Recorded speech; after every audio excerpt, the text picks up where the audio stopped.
மாணவர்கள் அனைவருக்கும் வணக்கம். கல்வி தொலைக்காட்சியின் வாயிலாக மாணவர்களை உங்களை சந்திப்பதில் மிக்க மகிழ்ச்சி. இன்றைக்கு என்ன பாடம் பார்க்க போகிறோன்னு சொன்னால் மின்வேதியியல் பார்க்க போகிறோம்.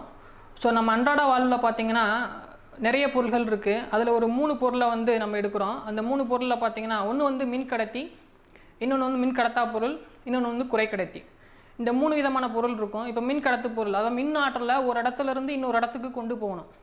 அப்போ அந்த கொண்டு போகிறதுக்கு பயன்படுத்தக்கூடியது ஒரு பொருளை பார்த்தீங்கன்னா கடத்திகள்னு சொல்லுவோம். அந்த கடத்திகளாக என்ன பயன்படுத்துகிறாங்கன்னா காப்பர், அலுமினியம் அதிகமாக பயன்படுத்துகிறாங்க. கடத்தா பொருள் பார்த்திங்கன்னா நம்ம வீட்டில் இருக்கக்கூடிய சுவிட்ச் பாக்ஸாக இருக்கட்டும், குக்கர் கைப்பிடியில் இருக்கக்கூடிய அந்த பேக் லைட்டாக இருக்கட்டும், அதுக்கடுத்து பார்த்திங்கன்னா பிவிசி பைப்பாக இருக்கட்டும், இதெல்லாம் பார்த்திங்கன்னா மின் கடத்தா பொருள். இன்னொன்று இருக்குது குறைக்கடத்திகள் இருக்குது. இது சிலிக்கான், ஜெர்மானியம் அதிகமாக பயன்படுத்துகிறோம். அதையும் கம்ப்யூட்டர் பார்ட்டில் பார்த்திங்கன்னா அதிகமாக பயன்படுத்துகிறாங்க. இந்த சிலிக்கான், அந்த ஜெர்மானியம் குறைக்கடத்திகளாக பயன்படுத்துறதுல இது வெப்பப்படுத்தினாலோ இல்லை சில மாசுக்களை நம்ம உள்ளே போட்டாலோ பார்த்திங்கன்னா அது குறைக்கடத்தியாக பயன்படுத்த முடியும். அதுக்கடுத்து பார்த்திங்கன்னா ஒரு மின்னாற்றலில் ஒரு இடத்துலேருந்து இன்னொரு இடத்துக்கு ட்ரான்ஸ்ஃபர் பண்ணுறது காப்பர், இன்னொன்று அலுமினியம்னு பார்த்தோம். அதே மாதிரி பார்த்திங்கன்னா மின்கலம்ன்றது ஒரு முக்கியமானது ஒன்று இருக்குது. ஆனால் மின்கலம் வேதி ஆற்றலை மின்னாற்றலாக மாற்றுது. அதாவது நவீன காலத்தில் மின்கலம் இல்லாமல் நம்ம எதையுமே பயன்படுத்த முடியாது. இப்போ நம்ம பாடத்துக்குள்ளே போகலாம். இப்போ மின்னோட்டம் இருக்கு இல்லையா, அந்த மின்னாற்றலை நம்ம பயன்படுத்த முடியும், ரைட்டு. இதே மாதிரி தயாரிக்க முடியுமானா கண்டிப்பாக தயாரிக்க முடியாது. ஒரு ஆற்றலை இன்னொரு ஆற்றலாக தான் மாற்ற முடியும், புதுசாக ஒரு ஆற்றலாக உருவாக்க முடியாது. இதான் வெப்ப இயக்கவியலில் முதல் விதி சொல்லியிருக்காங்க. ஆற்றலை அழிக்கவோ ஆக்கவோ முடியாது, ஆனால் ஒரு வகை ஆற்றலை மற்றொரு வகை ஆற்றலாக மாற்ற இயலும். அதே மாதிரி மின்னாற்றலை நம்ம உருவாக்க முடியாதுன்னு, புதுசாக தயாரிக்க முடியாது, ஆனால் வேறு வகை ஆற்றலேருந்து நம்ம பெற முடியும். எப்படிலாம் பெறலான்னு பார்த்தீங்கன்னு சொன்னால் சூரிய ஆற்றலேருந்து நம்ம பெறலாம். அதேமாதிரி காற்றாலை ஆற்றலேருந்து நம்ம பெறலாம். அதுக்கடுத்து பார்த்திங்கன்னா கடல் அலை ஆற்றலேருந்து நம்ம மின்னாற்றலை நம்ம தயாரிக்க முடியும். இப்போ மின்னாற்றல் மின்கலத்தில் சேமித்து வச்சு நம்ம நவீன உலகத்துக்கு எப்படி பயன்படுத்துகிறோம், இதை இந்த பாடத்தில் நம்ம பார்க்க போகிறோம். இப்போ வாங்க பாடத்துக்குள்ளே போகலாம். ஸோ இப்போ பார்த்திங்கன்னா மின்கலத்தில் மின்னாற்றல் வேதியாற்றலாக மாறுது. அதேமாதிரி வேதியாற்றலும் மின்னாற்றலாக வரும். இப்போ மின்கலத்தில் 3 கடத்திகள் நம்ம சொல்கிறோம். அது ஃபஸ்ட்டு உலோக கடத்துத்திறன். ஸோ உலோக கடத்துத்திறன், இன்னொன்று மின்பகுளி கடத்துத்திறன், இன்னொன்று குறைக்கடத்தி. இப்போ உலோக கடத்துத்திறனில் இப்போ அதில் மின்னோட்டம் ஒரு இடத்துலேருந்து இன்னொரு இடத்துக்கு போகுதுன்னு சொன்னால் அந்த உலோக கடத்துத்திறனில் இருக்க காரணம் அதில் இருக்கக்கூடிய தனித்த எலக்ட்ரான்கள் நகருதனால தான் உலோக கடத்துத்திறன் மின்னோட்டம் ஒரு இடத்துலேருந்து இன்னொரு இடத்துக்கு பாயுது. இதே மாதிரி மின்பகுளி கடத்துத்திறன் அப்படின்னு சொன்னால் அது உப்பு கரைசலாக இருக்கணும். இப்போ உலோக கடத்துத்திறன் எலக்ட்ரான் பாயுதுன்னு சொன்னோம். அதே மாதிரி மின்பகுளி கடத்துத்திறனில் பார்த்தீங்கன்னு சொன்னால் இப்போ அயனிகள் நகருவதனால பார்த்தீங்கன்னா மின்னோட்டம் பாயுது. இதே மாதிரி குறைக்கடத்திகள்னு சொன்னீங்கன்னு சொன்னால் அங்கே வெப்பப்படுத்துறதுனாலோ, குறைக்கடத்திகளை வெப்பப்படுத்துறதுனாலையோ அல்லது அதில் சில மாசுக்களை சேர்த்து ஹோல்ஸ் உருவாகி அங்கே எலக்ட்ரான்கள் நகருவதனாலோ பார்த்தீங்கன்னா குறைக்கடத்திகள் மின்னூட்டத்தை பாய்ச்சறதுக்கு நம்ம பயன்படுத்தலாம். இப்போ பார்த்தீங்கன்னா கால்வானிக் மின்கலம், இல்லைனா அது இந்த கால்வானிக் மின்கலம் அல்லது டேனியல் மின்கலம். இந்த டேனியல் மின்கலம் எதில் நம்ம சொல்கிறோன்னு சொன்னால் இந்த டேனியல் மின்கலம் கால்வானிக் தத்துவத்தை பயன்படுத்தி அதோட பேசிக்காக இருக்குது. அதாவது டேனியல் மின்கலம் கால்வானிக் மின்கலத்தோட அப்ளிகேஷனாக பயன்படுத்துகிறோம். இப்போ டேனியல் மின்கலத்தில் வேதியாற்றலை மின்னாற்றலாக மாற்றுது. இப்போ எடுத்துக்காட்டு பார்த்தீங்கன்னா ஒரு செல்ஃபோன் சார்ஜ் பண்ணிட்டோம், அது 100% இருக்குது. இப்போ அந்த சார்ஜ் பண்ண உடனே நம்ம செல்ஃபோனை யூஸ் பண்ணுறோம். இப்போ யூஸ் பண்ணுறப்ப அதோட மின்கலம், அதாவது பேட்டரியோட சதவீதம் கொஞ்சம் கொஞ்சமாக குறைஞ்சிக்கிட்டே வருது. இப்போ நம்ம யூஸ் பண்ணவே இல்லைனாலும் 100% அப்படியே இருக்குமானா இருக்காது. நீங்கள் சார்ஜ் பண்ணிட்டீங்க, செல்ஃபோனை ஃபுல்லாக சார்ஜ் பண்ணிட்டீங்க, சார்ஜ் பண்ணி 100% வந்துருச்சு, நீங்கள் செல்ஃபோனை யூஸ் பண்ணவே இல்லைன்னு சொன்னால் ஒரு 2 days கழித்து பாருங்கள் அதே சதவீதம் இருக்குமானா இருக்காது. அப்போ பேட்டரி கொஞ்சம் கொஞ்சமாக குறையும். அப்போ ஒரு வேதி ஆற்றல் மின்னாற்றலாக மாறுறப்ப அந்த வினை தன்னிச்சையாகவே நடக்கும். எப்படி பேட்டரி சதவீதம் கொஞ்சம் கொஞ்சமாக குறையுதோ அதே போல் அந்த வினையானது தன்னிச்சையாகவே நடக்கும். அதாவது வேதியாற்றல் மின்னாற்றலாக மாறுது, தன்னிச்சையாக நடக்கும். இப்போ மின்பகுளி கடத்துத்திறன், இப்போ ஒன்றும் இல்லை, செல்ஃபோனை நீங்கள் சார்ஜ் பண்ணுறீங்க, அப்போ என்ன ஆகுதுன்னா மின்னாற்றல் வேதியாற்றலாக மாறுது. செல்ஃபோன் சார்ஜ் பண்ணுறப்ப மின்னாற்றல் வேதியாற்றலாக மாறுது. அந்த மின்னாற்றல் வேதியாற்றலாக மாறுது தன்னிச்சையாக நடக்குமானா நடக்காது, நம்ம சார்ஜ் பண்ணால் தான் நடக்கும். அப்போ இந்த வினையானது தன்னிச்சையற்றது, ஆக்சிஜனேற்ற ஒடுக்க வினைக்கு எடுத்துக்காட்டாகும். நெக்ஸ்ட் அடுத்து பார்த்தீங்கன்னா மின்பகுளி கரைசலின் கடத்துத்திறன். இந்த மின்பகுளி கரைசலின் கடத்துத்திறன் பார்க்குறதுக்கு முன்னாடி ஒரு மின்கலம் எப்படி கட்டமைப்பட்டிருக்கணும். இப்போ இதில் மின்பகுளி கரைசல் இருக்கணும். அந்த மின்பகுளி கரைசலில் ஜிங்க் சல்ஃபேட்டோ இல்லை காப்பர் சல்ஃபேட்டோ இல்லை NaCl ஏதோ ஒன்று எடுத்துக்கிறோம் மின்பகுளி கரைசல். அதில் 2 மின்வாய் இருக்குது. ஒன்று நேர்மின்வாய், இன்னொன்று எதிர்மின்வாய். இப்போ நேர்மின்வாய் எதிர்மின்வாய் அது குறிப்பிட்ட தொலைவில் தான் இருக்கும். ரொம்ப தொலைவு அதிகப்படுத்தினு சொன்னால் அதோட மின்தடை அதிகமாகும், ரொம்ப பக்கத்தில் வந்துச்சுன்னா மின்தடை குறைவாக இருக்கும். சரி, இப்போ இந்த மின்கலத்தில் வெளிவட்டத்தில் நம்ம கரண்ட்டை நம்ம டிசி கரண்ட் கொடுக்குறப்ப, டைரக்ட் கரண்ட் நம்ம கொடுக்குறப்ப என்ன ஆகுனா அயனிகள் பகுப்படைந்து ப்ளஸ் அயனி மைனஸை நோக்கியும் மைனஸ் அயனி ப்ளஸ்ஸை நோக்கி நகரும். இந்த நகருதுனால தான் அங்கே மின்னோட்டம் வந்து நம்மளுக்கு கிடைக்கப்பெறுகிறது. இது வந்து மாறாத வெப்பநிலையில் இருக்கும். அதை தான் நம்ம என்ன சொல்கிறோம், மின் கடத்து கலனை பயன்படுத்தி மின்பகுளி கரைசலின் கடத்துத்திறனை அளவிடப்படுகிறது. இந்த மாறாத வெப்பநிலையில் நம்ம ஒரு மின் கடத்தும் எப்படி அயனிகள் நகருது அதை பேஸ் பண்ணி நம்ம ஸ்டடி பண்ணணும்னு சொன்னால் ஃபஸ்ட்டு வந்து ஓம் விதி. மாறாத வெப்பநிலையில் I directly proportional to V, இல்லைனா இது எப்படி சொல்லலாம், V equal to IR, இல்லைனா I equal to V/R. அதாவது என்னென்னா அந்த 2 மின்கலத்தில் இருக்கக்கூடிய 2 எலக்ட்ரோடுக்கும் உள்ள தொலைவு ரொம்ப அதிகப்படுச்சுன்னு சொன்னால் மின்னோட்டம் தடைப்படும். அதான் சொல்லியிருக்காங்க. அப்போ அதெல்லாம் என்ன சொல்லலாம், மின்னோட்டம் மின்னழுத்த வேறுபாடுக்கு நேர் விகித தொடர்புடையது. அடுத்ததாக நியம மின்தடை R directly proportional to L/A. இப்போ R வந்து Lக்கு நேர் விகித தொடர்புடையது. இப்போ இந்த டயக்ராம் நீங்கள் பார்த்தீங்கன்னு சொன்னால் ஒரு பீக்கரில் இப்போ 2 நேர்மின்வாய் இருக்குது, ஒரு நேர்மின்வாய் ஒரு எதிர்மின்வாய் இருக்குது. அந்த 2 கிடைப்பட்ட தொலைவை தான் என்ன சொல்கிறோம், Lன்னு சொல்கிறோம். இந்த தொலைவு அதிகரிக்க மின்தடை அதிகரிக்கும், தொலைவு குறைய மின்தடை குறையும். இப்போ எல்லோட அலகு பார்த்தீங்கன்னா மீட்டரில் சொல்லுவோம். அதே ஏன்றது ஏரியா, அது எதில் சொல்லணும்னா மீட்டர் ஸ்கொயரில் சொல்கிறோம். அப்போ L/Aன்றது செல் மாறிலி இல்லாட்டி கலா மாறிலின்னு சொல்லுவாங்க. அப்போ இதோட யூனிட் பார்த்தீங்கன்னா இந்த m² மேலே வரப்போ m-2 வரும். அப்போ கேன்சல் பண்ணுறப்ப m இன்வெர்ஸ். இதைத்தான் நான் ஒரு ப்ரொபோஷனாலிட்டி, ஒரு மாறிலிக்கு ஒரு தகுதியாக ஒரு கான்ஸ்டன்ட் கொண்டு வரோம். R equal to rho L/Aன்னு கொடுத்துருக்கோம். அந்த ப்ரொபோஷனாலிட்டி கான்ஸ்டன்ட்டுக்கு பதிலாக ரோ, இல்லைனா ரோ ஈக்குவல் டு என்ன சொல்லலாம், R L/A தலைகளாக மாத்திரம் A/L. இப்போ ஆரோட அலகு பார்த்தீங்கன்னா ஓம், ஏரியாவுக்கு மீட்டர் ஸ்கொயர், L வந்து மீட்டர். அப்போ இதை கேன்சல் பண்ணிங்கன்னா என்ன வரும், ஓம் மீட்டர்னு வரும். அப்போ நியம மின்தடையோட அலகு ஓம் மீட்டர். அடுத்ததாக பார்த்தீங்கன்னா கடத்துத்திறன் பார்க்குறோம். இந்த கடத்துத்திறன் என்னன்னு சொன்னால் மின்தடையின் தலைகீழ் மதிப்பு. ஆரோட தலைகீழி தான் கடத்துத்திறன். அப்போ என்ன சொல்லலாம், C equal to 1/Rன்னு சொல்லிடலாம். இல்லைனா R equal to என்னலாம் 1/C. இதை சிம்பிளாக சொன்னோன்னா மின்பகுளி கரைசலின் கடத்துத்திறன் என்பது மின்தடையின் தலைகீழ் மதிப்பாகும். ஸோ மின்தடையோட மதிப்பு என்னென்னா ஓம்னு பார்த்தோம். அப்போ அதோட தலைகீழின்னு சொன்னீங்கன்னா ஓம் இன்வெர்ஸ். அதாவது ஓம் இன்வெர்ஸ் அதை ரிவர்ஸில் எழுதுனீங்கன்னா MH1 எழுதலாம். ஓம் இன்வெர்ஸை MHO, இல்லைனா அதை வந்து செசிமைன்னு சொல்லுவாங்க. அந்த லெட்டர் வந்து எஸ். அதுக்கடுத்தபடியாக பார்த்தீங்கன்னா நியம கடத்துத்திறன். ஸோ நியம கடத்துத்திறன்றது என்னென்னா நியம மின்தடையின் தலைகீழி. அப்போ மேலே அதுக்கு என்ன பார்த்துருக்கோம், நியம மின்தடை எது, ரோ ஈக்குவல் டு RA/L. அப்போ நியம கடத்துத்திறன் கப்பான்றது என்னது, ரோவோட தலையீடி. அப்போ 1/ρ ஈக்குவல் டு 1/R, A/L இப்போ L/Aன்னு எழுதிக்கலாம். ஓகே, இப்போ கப்பா ஈக்குவல் டு 1/R என்ன பார்த்தோம், மின்தடையின் தலைகீழி தான் 1/R, அதுதான் என்னது கண்டக்டன்ஸ் C. அப்போ L/A செல் மாறிலி போட்டாச்சு. இப்போ சியோட அலகு பார்த்தீங்கன்னா எஸ்ன்னு சொல்லிட்டோம்.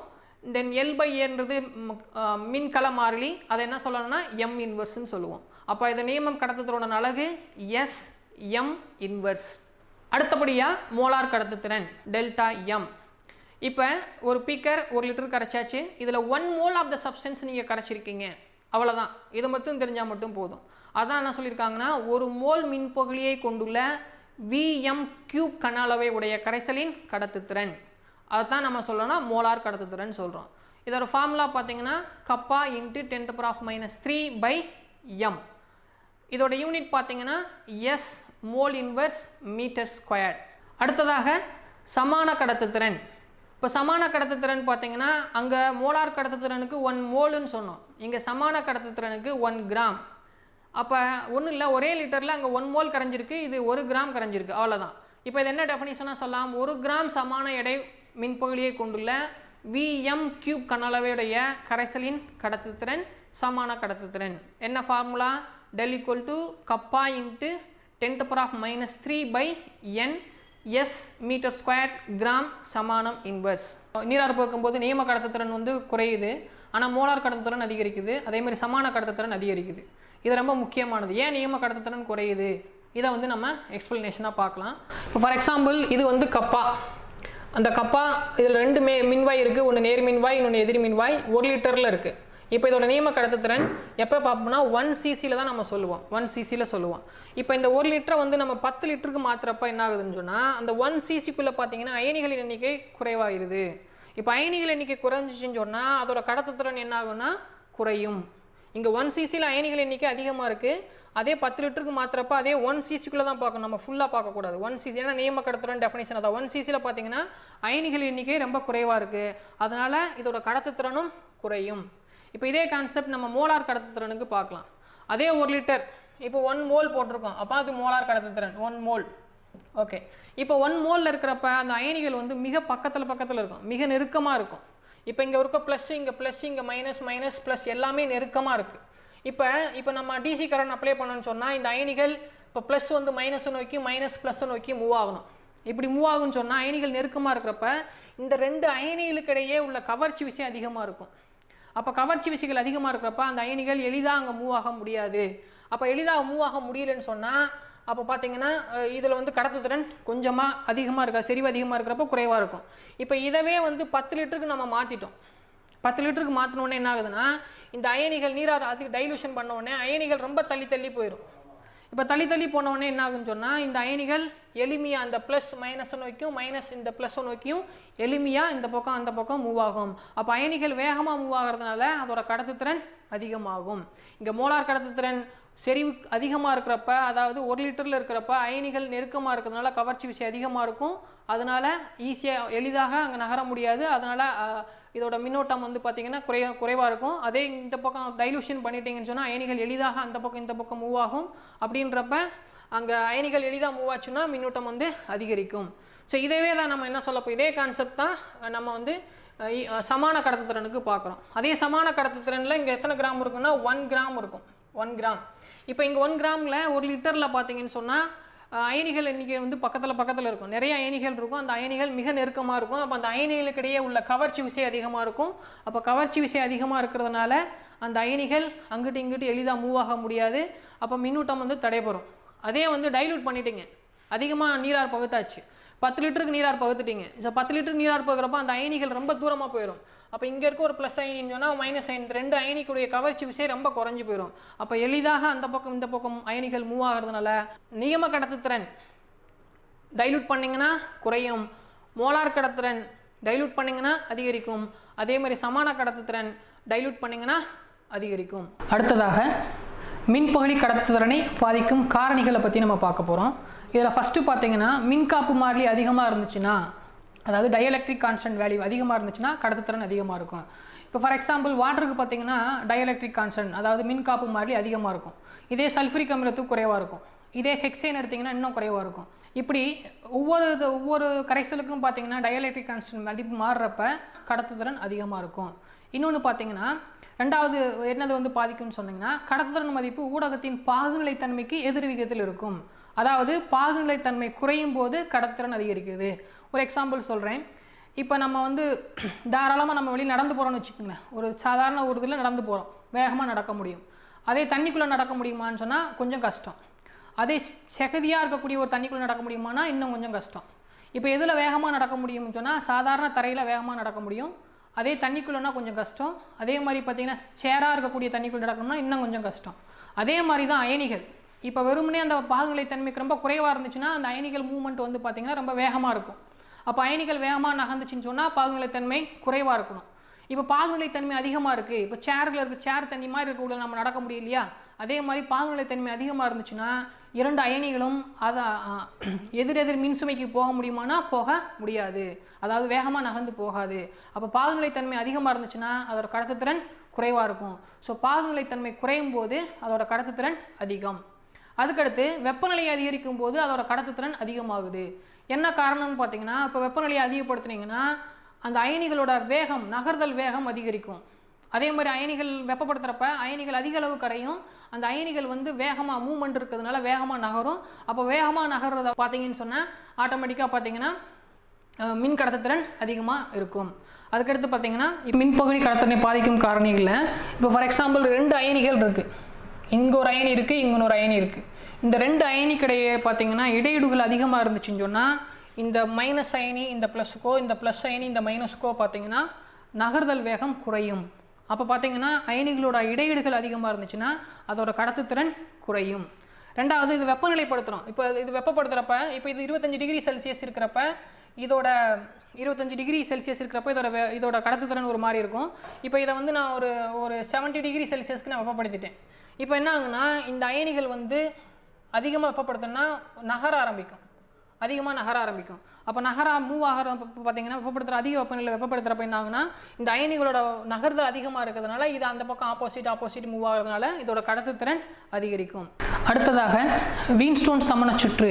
இந்த வீன்ஸ்டோன் சமணச்சுற்றில் இந்த டயக்ராம் பாருங்கள். இப்போ இந்த டயக்ராமில் பார்த்தீங்கன்னா இந்த இடம் வந்து ஏ, இது பி, இது சி, இது டி. இப்போ இந்த ஏவுக்கும் பிக்கு இடையில் ஒரு தெரிந்த மின்தடை இருக்குது, அதுக்கு பேர் பி. அதே பிக்கும் சிக்கும் ஒரு மின்தடை இருக்குது, அது ஒரு கியூ, அதுவும் தெரிந்த மின்தடை. அதே மாதிரி சிக்கும் டிக்கும் பார்த்தீங்கன்னா ஒரு மின்தடை இருக்குது. அந்த மின்தடை வந்து நிலையற்ற மின்தடை, எது வேணால் இருக்கலாம், எவ்வளோ வேணால் இருக்கலாம், ஆனால் நிலையற்ற மின்தடை. இப்போ பிக்கும் டிக்கு இடையில் ஒரு டி இருக்குது, அது டிடெக்டர். இது வழியாக கரண்ட் பாஸ் ஆகாது, இந்த வழியாக கரண்ட் பாஸ் ஆகாது, இதுக்கு பேர் டிடெக்டர். இப்போ இந்த இடத்துல இங்கே ஏ பி சி டி அதேமாதிரி பி கியூ ஆர், இந்த இடத்துல ஆர் வரணும். அதாவது இந்த ரிஜிஸ்டர் இதை தான் மின்தடைன்னு சொல்லியிருப்போம். இந்த மின்தடை தான் கண்டுபிடிக்கணும். நம்ம ஃபிசிக்ஸ்லாம் வேறு மாதிரி சொல்லியிருப்பாங்க. நம்ம வேதியியலில் பார்த்தீங்கன்னா இந்த ஆறுன்ற இடத்துல அந்த மின்தடையை கண்டுபிடிக்கிற இடத்துல ஒரு மின்கலன் வைக்கிறோம். இப்போ இந்த வீன்ஸ்டோன் சமணச்சூட்டில் என்ன பண்ண போகிறோம்னா மின்தடையை கால்குலேட் பண்ண போகிறோம். அதாவது இந்த உப்பு கரைசலில், அதாவது இந்த மின் பகுதியில் இந்த அயனிகள் நகர்றப்ப எவ்வளோ மின்தடை ஏற்படும். இப்போ இது வழியாக வந்து டிசி கரண்ட் தான் கொடுக்கணுமா இல்லை ஏசி கரண்ட் கொடுக்கணுமானா ஏசி கரண்ட் தான் கொடுக்கணும். டிசி கரண்ட் நீங்கள் கொடுத்தீங்கன்னு சொன்னால் இந்த அயனிகள் வந்து மின் பகுதி அடைஞ்சிடும். அப்போ அயனிகள் மின் பகுதி அடைஞ்சின்னு சொன்னால் இங்கே ப்ளஸ்ஸு மைனஸு கொடுத்து இதுவே கரண்ட்டை கொடுக்க ஆரம்பிச்சிடும். அப்போ டிசி கரண்ட் பயன்படுத்தக்கூடாது, ஏசி கரண்ட் பயன்படுத்தணும். ஸோ ஏசி கரண்ட் பயன்படுத்துகிறப்ப இதோட மின்தடையை நம்ம ஈஸியாக அளந்தறியலாம். இப்போ வீன்ஸ்டோன் சமணச்சுற்றில் இப்போ ஃபஸ்ட்டு பாருங்கள், வீன்ஸ்டோன் சமணச்சுற்றில் ஒரு மின்தடைக்கு பதிலாக கடத்துத்திறன் அறிய வேண்டிய மின் கடத்துக்கலன் இணைக்கப்படுகிறது. ரெண்டாவது பாயிண்ட், மின்கலத்தின் வழியே ஏசி மின்சாரம் பயன்படுத்தப்படணும், டிசி மின்சாரம் பயன்படுத்தக்கூடாது. ஏன் பயன்படுத்தக்கூடாதுன்னு சொன்னால் டிசி மின்சாரம் நீங்கள் பயன்படுத்துனீங்கன்னு சொன்னால் அதில் பார்த்தீங்கன்னா மின் பகுதி அடைஞ்சு அயனிகள் மூவ் ஆகும். அப்போ அதுவே வந்து மின்னோட்டத்தை கொடுக்கும். அதனால ஏசி கரண்ட் தான் பயன்படுத்தணும், டிசி கரண்ட் பயன்படுத்தக்கூடாது. அடுத்தபடியாக இது பி கியூ, இது வந்து தெரிஞ்ச மின்தடை. எஸ்ன்றது அட்ஜஸ்டபிள், அதாவது நிலையற்ற மின்தடை. இந்த மின்தடை வழியாக நம்ம ஒரு மின்கலனை வச்சுருக்கோம். அந்த மின்தடையை நம்ம கண்டுபிடிக்க போகிறோம். எஸ்ஸை வந்து அட்ஜஸ்டபிள் நம்ம சொன்னோம். PQR அந்த மின்கலம் வழியாக சமமான சுற்று அலையும் முறையும் நம்ம வந்து என்னன்னா எஸ்ஸை வந்து சரி செஞ்சுக்கிட்டே இருக்கணும். அப்போ சரி செஞ்சிட்டோம்னா சமநிலையில் எப்படி இருக்கும், P/Q = R/Sன்னு இருக்கும். நம்மளுக்கு என்ன வேணும், மின் தடை தான் வேணும். அப்போ R = என்ன, P/Q × S. இதில் R நம்மளுக்கு என்ன, நம்மளுக்கு R = P/Q × Sன்னு சொல்லியாச்சு. அப்போ கணக்கிடப்பட்ட மின் மதிப்பிலிருந்து ஒரு மின் பகுதி கரைசல் நியம கடத்தனை கண்டுபிடிக்கலாம். அப்போ நியம கடத்தன் ஃபார்முலா என்ன, கப்பா = 1/R. இந்த R தான் நம்மளுக்கு தெரியாமல் இருக்கும். இந்த R தான் வீன்ஸ்டோன் சமணச்சூட்டில் நம்மளுக்கு கிடைக்கப்பட்டுருது. அப்போ அந்த 1/R × L/A. L/Aன்றது மின்கல மாறிலி. அப்போ அதுவும் நம்மளுக்கு தெரியும். அப்போ ஆரோட மதிப்பு PQ Sலேருந்து நம்ம கண்டுபிடிச்சி ஆரை இதை அப்ளை பண்ணி இதோட கப்பா மதிப்பு கண்டுபிடிக்கலாம். அடுத்ததாக செறிவை பொறுத்து மோலார் கடத்துதல்களில் ஏற்படும் மாற்றம். இப்போ ஃபஸ்ட்டு பார்த்தீங்கன்னா 0.1 10⁻⁻1 இருக்கிறப்ப NaCl, KCl, HCl இந்த 3 விதமாக நம்ம கொடுத்துருக்கோம். அந்த இதில் NaClக்கு வந்து 10⁻⁻1 இருக்கிறப்ப 10.6 இருக்குது. அதே KCl வந்து 12.6, HCl 39.1. இப்போ நம்ம ஏதாவது ஒன்று எடுத்துக்கலாம். இப்போ KCl எடுத்துக்கலாம். இப்போ 10⁻⁻1 இருக்கிறப்ப 12.896. அதே 10⁻⁻2 போகிறப்ப பாருங்கள் 14.127. அப்போ நீரார் போகும்போது 10⁻⁻1ன்றது அதிகமான செறிவு, 10⁻⁻2 காட்டிலையும் அதிகமான செறிவு. ஆனால் 10⁻⁻2 செறிவு குறைஞ்சிருது. அப்போ எவ்வளோ மாறிடுதுன்னு பாருங்கள், 12லேருந்து 14 மாறிடுது. இப்போ 10⁻⁻4ன்றப்ப இன்னும் கூடுது, 14.1லேருந்து 14.6 மாறுது. அப்போ இந்த ஒரு டயக்ராமை வச்சு நம்ம மோலார் கடத்துத்திறன் ஏற்படும் மாற்றத்தை நம்ம எளிமையாக சொல்லலாம். இதில் ΔM மோலார் கடத்துத்திறன், Δ0M அளவிலா நீர்த்தலில் மோலார் கடத்துத்திறன், அதில் -K சாய்வு, √C அதோட செறிவு. இப்போ இந்த கோர்லாஸ் லா எதுக்கு மட்டும்தான் பயன்படுத்த முடியும்னா வலிமை மிகுந்த அமிலத்துக்கு தான் பயன்படுத்த முடியும், வலிமை குறைந்த அமிலத்துக்கு பயன்படுத்த முடியாது. சரி, அது என்னன்னு பார்க்கலாம். இப்போ வலிமை மிகு மின்பகுதியில் யார் யார் கிராஃப் எடுக்கிறோம்னா டெல்டா எம்முக்கும் ரூட் சிக்கு நம்ம கிராஃப் எடுக்கிறோம். ஸோ கிராஃப் எடுக்கிறப்ப ஒரு நேர்கோடு கிடைக்குது வலிமை மிகு மின்பகுதியாக இருந்தால். இப்போ வலிமை மிகுனா சோடியம் அசிட்டேட்டோ கேசிஎலோ எண்ணெயோ வச்சா வலிமை மிகு மின்பகுதி. அப்போ ஒரு நேர்கோடு கிடைக்குது. அப்போ நேர்கோடு கிடைக்கிறப்ப அதோட சாய்வு வந்து -Kவாக இருக்கும். அதேமாரி வெட்டு துண்டு என்னவாக இருக்குன்னா டெல்டா நாட் எம், அந்த இடத்துல தான் அளவிலா நீர்த்தல் வந்திருக்குன்னு அர்த்தம். இப்போ இதில் பாருங்கள், உயர் சரிவில் அயனிகள் எண்ணிக்கை அதிகமாக இருக்கும். ஏன் அயனிகள் எண்ணிக்கை அதிகமாக இருக்கிறப்ப என்ன ஆகுனா அதோட கவர்ச்சி விசையும் அதிகமாக இருக்கும். இதனால் மோலார் கடத்துத்திறன் குறைவாக இருக்கும். அடுத்ததில் பார்த்தீங்கன்னா வலிமை மிகுந்த பார்த்தோம், அதே மாதிரி வலிமை குறைந்த மின்பகுதி பார்க்குறோம். ஸோ வலிமை குறைந்த மின்பகுதியில் வலிமை மிகுந்த மின்பகுதி மாதிரி நேர்கோடில் கிடைக்காம ஒரு கர்வ்டாக கிடச்சிருக்கு. அதாவது வரைபடமானது ஏறக்குறைய செறிவச்சிற்கு இணையாக செல்கிறது. அதாவது ஒய் ஆக்சஸ்க்கும் இந்த கிராஃபும் பார்த்தீங்கன்னா ரெண்டு இணையாக போய்கிட்டே இருக்குது. இப்போ போயிட்டே இருக்கிறப்ப இந்த ரெண்டுமே வந்து நேராக போய்கிட்டே தான் இருக்கும். எந்த இடத்துலையும் அந்த ஒய் ஆக்சஸை வெட்டிடாது. அதாவது ரெண்டு வந்து ஒன்று ஊடுருவாது. ஆனால் இந்த ஒய் ஆக்சஸ் எதுவும் பார்க்குறப்ப அளவிலா நீர்த்தல்ல அது வந்து எந்த இடத்துல நம்ம வெட்டுதுன்னு சொல்லி கண்டுபிடிக்க முடியாது. டெல்டா எம் அச்சிற்கு இணையாக செல்வதால் வலிமை மிகு மின்பகுதிக்கு நேர்கோட்டை நீட்டி டெல்டா எம் மதிப்பை பெறுவோம். ஆனால் அதே மாதிரி வலிமை குறைந்த மின்பகுதிக்கு டெல்டா எம் மதிப்பை பெற இயலாது. இப்போ அடுத்ததாக டிபைல் ஹக்கல் மற்றும் ஆன்சகர் சமன்பாடு. அளவிலா நீர்த்தலில் வலிமை மிகு மின்பகுதியின் கடத்துத்திறனை அறிய பயன்படுகிறது. இதில் 2 விசைகள் இருக்குது. ஒன்று நிலை மின்னியல் கவர்ச்சி விசைகள், இன்னொன்று அயனி கவர்ச்சி விசைகள். இதை நம்ம போர்டில் கொஞ்சம் எக்ஸ்பிளனேஷன் பண்ணலாம். ஆன்சகர் சமன்பாடில் 2 விதமான மின்சுமைகள் இருக்குது. ஒன்று நிலை மின்னியல் கவர்ச்சி விசை, இன்னொன்று அயனி இடையிலுக்கிடையான விசைகள். இப்போ நிலை மின்னியல் கவர்ச்சி விசைகளில் ஃபார் எக்ஸாம்பிள் இது மின்னோட்டம் செலுத்தாத போது இருக்கக்கூடிய எலக்ட்ரோலைட், அதாவது மின்பகுதி. ஸோ இது மின்னோட்டம் செலுத்த பின்பு இருக்கக்கூடிய ஒரு மின்பகுதி.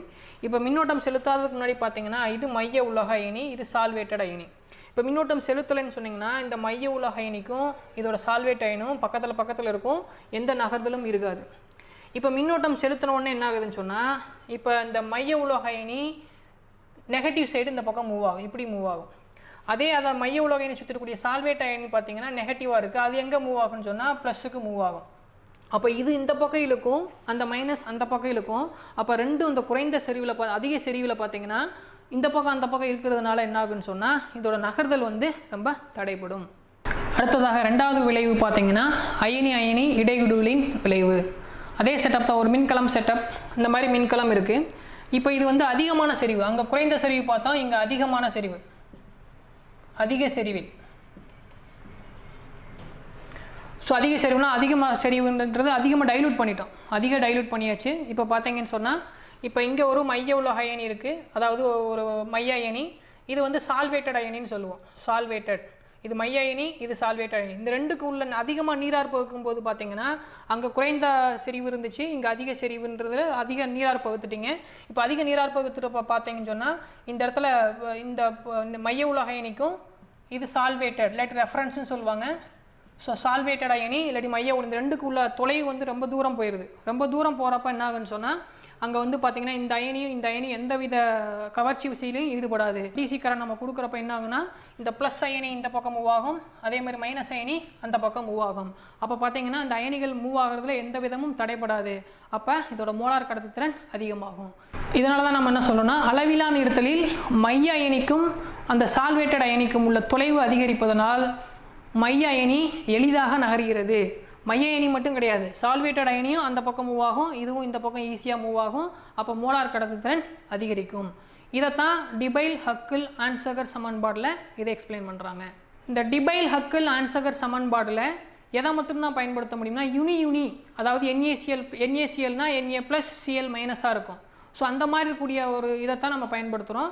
அந்த இதில் ஒரு ஆன்சகர் சமன்பாடு பார்த்தீங்கன்னா so delta M equal to delta naught m minus a plus b delta naught m root c. இதில் டெல்டா எம்ன்றது பார்த்தீங்கன்னு சொன்னால் மோலார் கடத்துத்திறன், டெல்டா நாட் எம்ன்றது பார்த்தீங்கன்னா அளவிலா நீர்த்தலில் மோலார் கடத்துத்திறன், மைனஸ் a + b இது வந்து மாறிலி, ஏவும் மாறிலி பியும் மாறிலி. டெல்டா நாட் எம் ஏற்கனவே நம்ம சொல்லியாச்சு, அளவிலா நீர்த்தலில் மோலார் கடத்துத்திறன். இங்கே ரூட் சின்றது செறிவு. அப்போ ஏ சொல்லியாச்சு, பி சொல்லியாச்சு. ஏன்றது 25 டிகிரி செல்சியஸில் அது ஒரு கான்ஸ்டன்ட் மதிப்பு, 82.4 ரூட் டிடி ஈட்டா. அதே மாதிரி பி ஈக்குவல் டு 8.20, அது 8.20 இன்ட்டு 10 பி ஆனது 8.20 இன்ட்டு 10⁵ கியூப் ரூட் ஆஃப் டிடி. இதில் டின்றது ஊடகத்தின் மின்காப்பு மாறிலி, ஈட்டா ஊடகத்தின் பாகுநிலை தன்மை. ஸோ இன்றைக்கி கிளாஸில் இது வரைக்கும் பார்த்ததை இப்போ ஒரு சுருக்கமாக அப்படியே சொல்லலாம். இப்போ ஆரம்பத்தில் என்ன பார்த்தோன்னா கடத்திகள், மின்கடத்தா பொருள்கள், குறைக்கடத்திகள். இப்போ கடத்திகள்னால் எதனால் எலக்ட்ரான் மூவ் ஆகுது, அதுக்கடுத்து ஒரு மின்கலம் எப்படி செட்டப் இருக்கணும், நேர்மின்வாய், எதிர்மின்வாய், மின்பகுதி கரைசல் இது எப்படி இருக்கணும், இதை பேஸ் பண்ணி எத்தனை லா வருது அதை பார்த்தோம். அதில் ஓம்ஸ் லா. அடுத்ததாக பார்த்தீங்கன்னா நியம மின்தடை பார்த்தோம். அதுக்கடுத்து கண்டக்டன்ஸ் பார்த்தோம். அதுக்கடுத்து நியம கடத்துத்திறன் பார்த்தோம். அதுக்கடுத்து மோலார் கடத்துத்திறன். இந்த மோலார் கடத்துத்திறன்னா 1 மோல் கரைசல் எடுத்துக்கிட்டு Vm³ கனவுல எவ்வளோ கரைசல் கரைஞ்சிருக்கு அப்படி பார்த்தோன்னு சொன்னால் அதுக்கு பேர் மோலார் கடத்துத்திறன். அடுத்தபடியாக சமான கடத்துத்திறன் பார்த்தோம். சமான கடத்துத்திறன் அதே தான், 1 மோலுக்கு பதிலாக 1 கிராம் கரைஞ்சிருக்கு Vm³ல, அதோட கரைசலின் கடத்துத்திறன் என்னன்னு சொல்லி நம்ம பார்த்தோம், சமான கடத்துத்திறன். அடுத்தபடியாக நீராவி போக்கும்போது நியம கடத்துத்திறன் மட்டும் குறையுது, மோலார் கடத்துத்திறனும் சமான கடத்துத்திறனும் அதிகரிக்குது அப்படின்னு நம்ம பார்த்தோம். ஸோ அடுத்தபடியாக பார்த்தீங்கன்னு சொன்னால் மின்பகுதி கடத்துத்திறனை பாதிக்கும் காரணிகள் என்னென்ன இருக்குது. இப்போ மின்காப்பி மாறிலி வந்து அதிகமாக இருந்தால் என்ன இருக்குது, அதுக்கடுத்து பாகியல் தன்மை எப்படி இருக்குது, வெப்பநிலை அதிகரிக்கும் போது என்ன ஆகுதுன்னு நம்ம பார்த்தோம். ஸோ அடுத்தபடியாக பார்த்தீங்கன்னு சொன்னால் வீன்ஸ்டோன் சமண சுற்று, ஒரு மின்கலத்தோட மின்தடையை கால்குலேட் பண்ணுறது தான் இதோட வேலை. ஸோ வீன்ஸ்டோன் சமண சுற்று ஒரு தெரியாத ரெண்டு தெரிஞ்ச மின்தடை, ஒரு அட்ஜஸ்டபிள் மின்தடை, இன்னொரு மின்தடை தெரியாத மின்தடைக்கு பதிலாக நீங்கள் மின்கலத்தை எடுத்து நம்ம எக்ஸ்பிளைன் பண்ண மாதிரி எல்லாத்தையும் எப்படி மொத்தமாக பார்த்தோம்னா ஒரு மின்கலத்தோட மின்தடையை நம்ம கண்டுபிடிக்கலாம். ஸோ அடுத்தபடியாக பார்த்தீங்கன்னு சொன்னால் செறிவை பொறுத்து மோலார் கடத்துத்திறன் எப்படி மாறுதுன்னு சொல்லி நம்ம கோல்ராஸ் லால எப்படி எக்ஸ்பிளைன் பண்ணாரு நம்ம பார்த்தோம். ஸோ அடுத்தபடியாக பார்த்தீங்கன்னா இது ஒரு கோல்ராஸ் லால என்ன சொல்லியிருக்காரு, ΔM = ΔO - k√c சொல்லியிருக்காங்க. இது வலிமை மிகு மின்பகுதிக்கு மட்டும் பயன்படுத்த முடியும், ஏன்னா அது ஒய் ஆக்சஸை வெட்டும், அப்போ அதுக்கு பயன்படுத்த முடியும். அதே வலிமை குறைந்த மின்பகுதிக்கு நம்ம பயன்படுத்த முடியாது, ஏன்னா ஒய் ஆக்சஸுக்கு நேராக அது வந்து போகும், அதனால அதை பயன்படுத்த இயலாது. அதுக்கடுத்தபடி பார்த்தீங்கன்னு சொன்னால் டிபைல்-ஹக்கல்-ஆன்சகர் சமன்பாடு, இதில் 2 விசைகள் இருக்குன்னு சொன்னால், ஒன்று நிலை மின்னியல் கவர்ச்சி விசை, இன்னொன்று அயனி இடையீடுகளின் விளைவு. இப்போ நிலை மின்னியல் கவர்ச்சி விசைன்னு சொன்னோன்னா அதில் அசமெட்ரிக் ஃபீல்டு இருக்கும், சிமெட்ரிக் ஃபீல்டு இருக்கும். ஸோ கரண்ட்டை பாஸ் பண்ணுறதுக்கு முன்னாடி பார்த்தீங்கன்னா என்ன நடக்குது, கரண்ட்டை பாஸ் பண்ண முடிக்க என்ன நடக்குது, அப்போ 2 அயனிகள் கூட இடையீடு அதிகமாக இருக்கிறதுனால அது அயனி ஈஸியாக மூவ் ஆக முடியாது. அதுக்கடுத்து அயனி இடையீடுகளின் விளைவு பார்த்தீங்கன்னா நல்லா நீராறு போக்கும்போது அந்த ப்ளஸ்ஸுக்கும் அந்த மைய உலக அயனிக்கும் அந்த சால்வேட் அயனிக்கு உள்ள தூரம் வந்து ரொம்ப அதிகமாகிடுது. அதிகமாகிறப்ப அயனிகள் வந்து எளிதாக அந்த பக்கம் இந்த பக்கம் மூவ் ஆகும், அப்போ வந்து கடத்துத்திறன் கூடும். இதைத்தான் டிபைல்-ஹக்கல்-ஆன்சகர் சமன்பாடில் சொல்லியிருக்காங்க. ΔM = ΔO - a + b ΔO√c. இதில் யார் என்னென்ன, ஏனா என்ன, பீனா என்ன, அது 25 டிகிரி செல்சியஸில் என்ன மதிப்பு, அந்த டின்றது ஊடகத்தின் மின்காப்பு மாறிலி, ஈட்டான்றது ஊடகத்தின் பாகுநிலை தன்மை. கல்வி தொலைக்காட்சியின் மூலமாக மாணவர்கள் உங்களை சந்தித்ததில் மிக்க மகிழ்ச்சி. நன்றி.